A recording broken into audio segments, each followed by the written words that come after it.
hello, and welcome once again to another episode of Open Talk.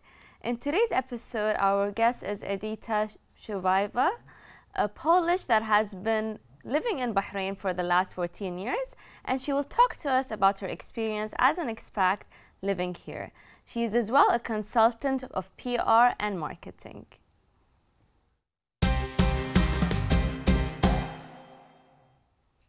Welcome, Atifa, to our program. Thank you. To start with, can you tell me, as you have been living here for the past 14 years, what does Bahrain mean to you? Bahrain is my home. I am Polish and proud, but Bahrain has been my home since 14 years. And I am very happy here because of the people here in Bahrain. They make me feel very welcome. They make me get to know the culture, the religion, the habits. And it actually reminds me of Poland during communism time, when people were so welcoming, so humble and generous, and they wanted you to know about their culture and about their nation. So can you tell me about being a PR and consultant in the marketing? Can you tell me about that? Yes, I have been doing projects for government, NGOs, social projects directed to young Bahrainis. As an expat and person who lives here and consider it home, I would love to see this country grow. And how I pass my experience and my knowledge through the young Bahrainis. They are the future of this country. So that's why, you know, bringing the projects that we've done it in the past in Europe and doing them maybe here in Bahrain, it brings me a great pleasure and pride that I can be a contribution to this country. Well, I love those words that you said. Tell me, so you told me about the projects. Can you tell me about few important projects that you have worked on? There are projects directed to women empowerment. You know, in Bahrain, I found, especially Bahraini women, they are very capable. They have very open mind, and they are seeking for knowledge and seeking for education, for experience. And I've worked with a lot of Bahraini women, and I can tell it's a huge potential for them. I don't know, either applying those projects in their daily life, their work, and maybe even leaving Bahrain and going and studying abroad. So, so basically, one of your main projects was women empowerment. There is women, yes, we have women empowerment. There are projects for generally Bahraini youth on different fields as well, yes. So could you tell us a few of the projects that you have worked for the Bahraini youth? We did a project about entrepreneurship because we do believe that young Bahrainis, they are very capable with opening and running their own businesses. We brought speakers, international speakers, to Bahrain. We've done it for 3 consecutive years, and we are planning to do it later this year, another one, number 4. We will be bringing international speakers, business owners, people who can inspire and empower young Bahrainis so they can create their own businesses and be successful. So talking about successful, can you tell me what was the most successful project that you have worked on? Actually, the very successful one is the ongoing one that I'm working currently. Is bringing Thomson Company, it's a French company, French IT company, to Bahrain. Having Thomson in Bahrain as a factory and the company with a huge history, it will definitely add huge benefits for Bahrain, and it will mark Bahrain on the map. Thomson Company, the owner and the CEO of Thomson Company, Mr. Stephen Francois, he is called in France the Gallic Steve Jobs. So having the Gallic Steve Jobs in Bahrain, it's definitely a huge advantage. And I believe as well it will create a lot of job opportunities for Bahrainis, which is in the same time decreasing the rate of unemployment. And it's supporting the vision of His Majesty the King and royal family with the Vision 2030 about sustainable future. Well, that's very important, seeing these projects happening, and you being a part of it. That's very nice. It gives me a great honor and pleasure. Well, the honor is ours. So, what other upcoming events are you working with or working for? We will be organizing events regarding religious tolerance and coexistence, because Bahrain as a country, and as I found it, as Polish and Catholic, where I can practice my religion, you know, we have churches here, temples, synagogues. Bahrain is very open to religious tolerance and religious coexistence, thanks to His Majesty the King of Bahrain and the royal family.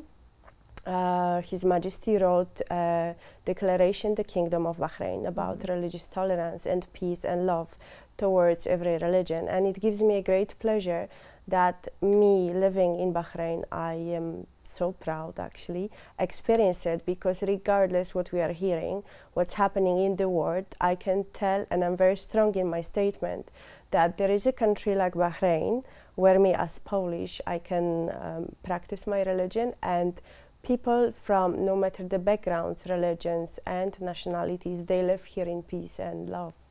So could you say that that's the main reason for you living here in Bahrain, or Yes, there are other reasons as well? It is the main reason, because in the past, when I was actually a teenager, and I knew it once, when I graduated from my university, I'm gonna leave Poland. I didn't know it will be Bahrain, but I am so happy that I am here.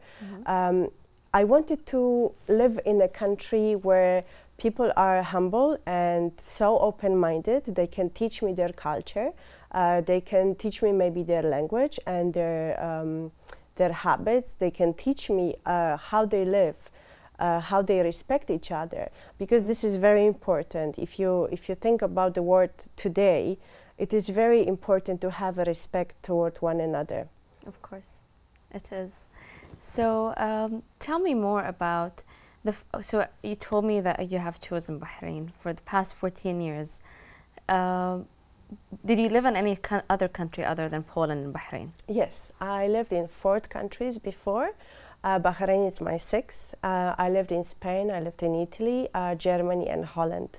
And right before Bahrain, I was actually in Rome. Okay. And this is the time when I just graduated from my university, and I was supposed to start the work for an airline. But that time, that airline had economical crisis. Okay. And one day I called my friend who studied with me, and we were discussing, because she's supposed to join me in Rome and we're supposed to work together. Okay. In the meantime, she found a country like Bahrain, and she found a job in Bahrain. So she suggested that I could apply, and I did. Okay. And you know, like that time in 2003, I didn't really know where is Bahrain and what is waiting for me here, but I really knew deep in my heart that this is the country that I would love to go, and I know I will be happy with. So yes, here I am, 14 years for now. And do you think you would spend the rest of your life here in Bahrain? I am sure. Yes, definitely, sure? yes. Okay. So what really made you really fall in love with Bahrain? 14 years living in a country that's not your own country, but it feels like country. What made you love Bahrain in this way? What really made me feel like home were people of Bahrain, Bahrainis. You know, they have this unique way of welcoming you and showing you how is the country about and what you can do here. And they are so generous and so humble. And they really, the love that they express towards expats, it makes me feel definitely like home. And I can tell you, I've been in many countries. I've traveled to 76 countries, and I lived in few countries before. And I haven't found a country like Bahrain, even though it's a small island. But the jewels of this country, it's their people. And you can see from the leadership itself, with His Majesty the King and royal family, they are giving a beautiful example how people should be nowadays. And it's a beautiful example for the whole world to follow. So, can you tell me, what about the future projects? Like, is there any project that you personally would like to work on? Definitely, it will be on women empowerment. I am in talks with the American television, and they are interested to do a documentary about women empowerment in Bahrain. Nice. And the other one will be Thompson, because it will give the opportunity for Bahrainis to educate themselves, to learn something new. Maybe even to go and work in another countries, you know, with the experience that they will get it here. Of course. Would you like to say any last few words to our viewers, as you have been a consultant in the PR and marketing field? Would you like to tell them, anyone that wants to be in the same field that you are in, would you like to tell them any words? What I would like to say, not only in the PR and marketing field, but to every citizen and every resident of this country, Bahrain, to think about ways how they could be a contribution to this country, because I think it's everybody's duty that we have to be a contribution to this country. How to make this country better, how to make this country successful, and how to send a message to the world how happy we are living in this country with our leadership. Well, thank you. Thank you. And would you like to say anything to, so you didn't know about Bahrain, and let's say if someone wants to come to Bahrain, what would you tell them about Bahrain and being a part of this community? I would like to say that it's an incredible country with a very welcoming people, and whoever will come here would love to come back, definitely. Or maybe I know people, I have friends that they just come for holidays and they decided to stay. So I am sure people would love Bahrain the way I love it. Well, thank you for being with us. It was great having you. Thank you. And I'm sure everyone in Bahrain would, the fact that you said those kind words, I really appreciate it. And I love the fact that you feel your own home. This is my honor and pleasure. Thank you. Thank you. Once again, our guest today was Adita Shubayeva. Thank you for watching Open Talk, and have a good evening.